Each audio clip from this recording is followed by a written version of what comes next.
Okay then folks, I've got Jack's Daystate Delta Wolf in front of me. When he first had it had a 177 barrel in it, and then he bought the 2.2. He put some slugs through it and it was getting pretty good results, but after about 15 shots one of the slugs got stuck up the barrel. So that's sometimes the case with slugs. They don't suit every barrel. They're not all the same sometimes. Well, stuck in the barrel, so you need to remove the barrel to get the slug out. I'm going to put the 177 back on as well. So to remove the barrel on these, you need to get your 3mm Allen key, and just there, just below and to the right of the serial number, there's an Allen nut. So you need to loosen that off. You can't take it all the way out, just leave it on the actual Allen key, and then going to the front of the barrel, okay, twist it. I find it easier to get my 2 front fingers at the end of the breech, rest of the hand on the actual shroud, and then pull back, and all you're doing is just clearing where the contacts meet for the pins for the chronograph. So all you do then, pull it straight back. You'll feel a bit of resistance because there's some O-rings along the sleeve, so just pull it all the way out.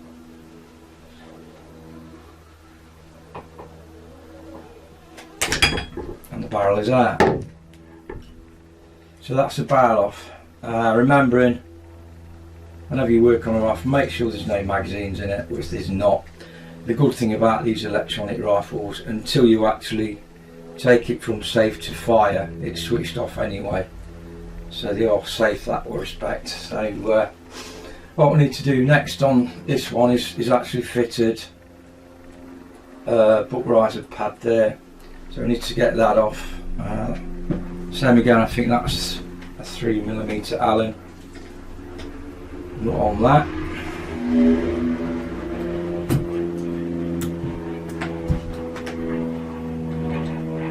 Twist, slide that off, and that then gives you access to the release pin at the bottom. So you pull that back,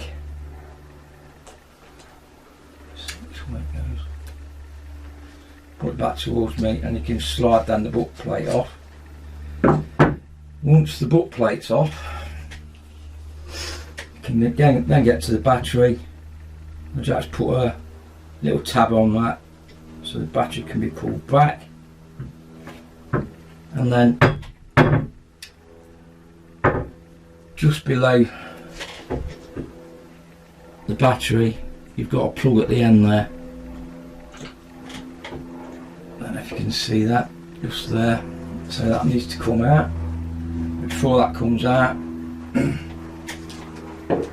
going to take the screw out the probe. So you cock the rifle using a 2mm Allen key this time, put it in, take that screw out,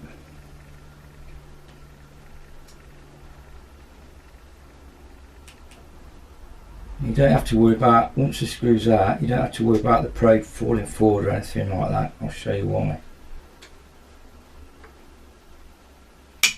So the screw's out, you hear that click, that's because the probe went all the way back, and the reason is,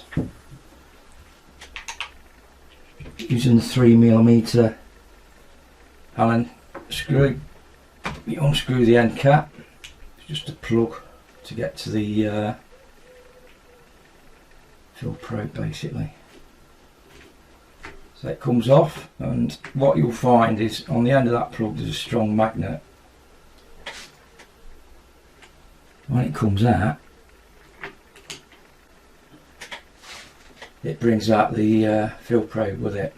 Now when you put it back, put the probe in first and tighten it up, and then it's not the magnet's not going to grab it and pull it back when you're wrestling with that to try and screw it in.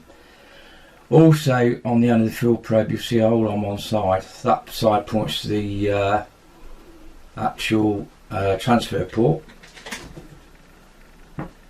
and basically that is removing the 2-2 probe and barrel. So what I tend to do at this point is screw the screw back into the field probe so you don't lose it on the right hand side with the transfer port pointing down. And you can just get your probe, stick it in your barrel. That's got a little sleeve here that puts it on for the one that he's not using. You can slide it through that, put it in a cardboard tube if you want. So, next up, got a silencer on this one. This is the 0 dB silencer. It's the biggest one they do. Makes a big difference. Okay, so take the 177 probe this time. Okay, I'm just going to undo that screw.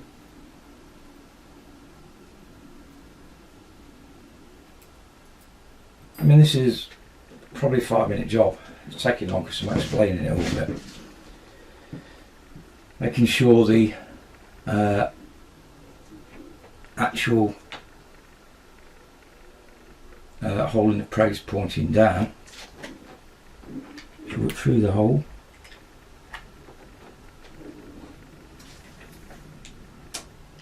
Tip the rifle forward a bit so it slides into the slot, and bring the hammer back a bit so it's in line already.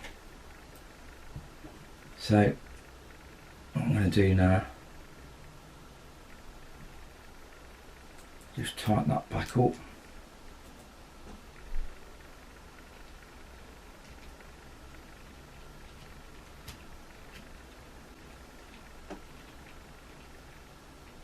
So that's replaced the 177 probe. Next, we're going to put the plug back in. That's a really powerful magnet, that. Really powerful. So from there,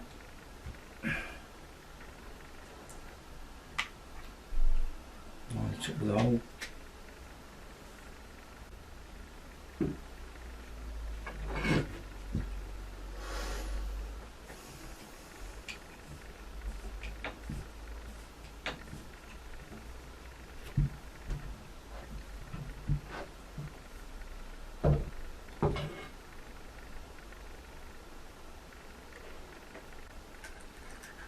Battery back in, make sure it's seated all the way back,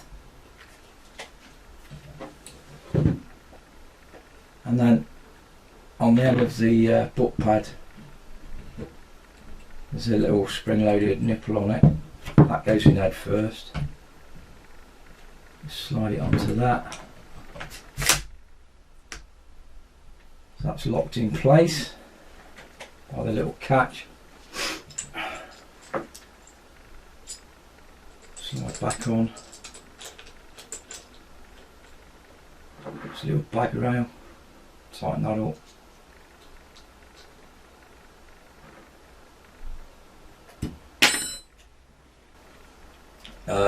On the settings you can change the calibre of the barrel as well, and the length of the barrel if you've got an FAC. So that's the actual field probe back in. Now this has got to go in the right way. 177, see the transfer port there, there's a little depressed hole there for the grub screw to go in. At the top you can see where the pins are for the connectors. So using the connectors upright, you get the barrel, start sliding it in, and I don't know if you can see that. What I'm going to do now, bring it forward, points in. And just getting your 3mm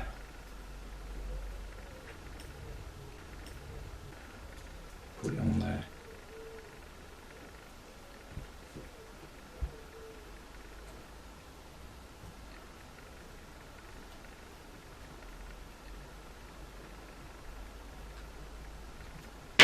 And that is the barrel change on the Delta Wolf and Alpha Wolf. It's both the same. Switch the rifle on. To make changes to the settings, put it into safe, cocking the lever, keep your finger on the trigger till the padlock goes off, and then you can slide to power settings, magazine, shot count, night mode on off, backlight settings, auto power off time, chrono on off, rotate screen. So all your settings are in there. If you've got your dongle, you can actually plug it into your computer and make all the settings as well. But one of the most advanced rifles in production as far as electronics go, and it's designed to be upgradable, so it's all upgradable by software. And they've done it that way so they can keep on top of everything. So that is the barrel change on the Daystate Delta Wolf or Alpha Wolf if you got one of them. So thanks for watching, and I'll catch you in the next video.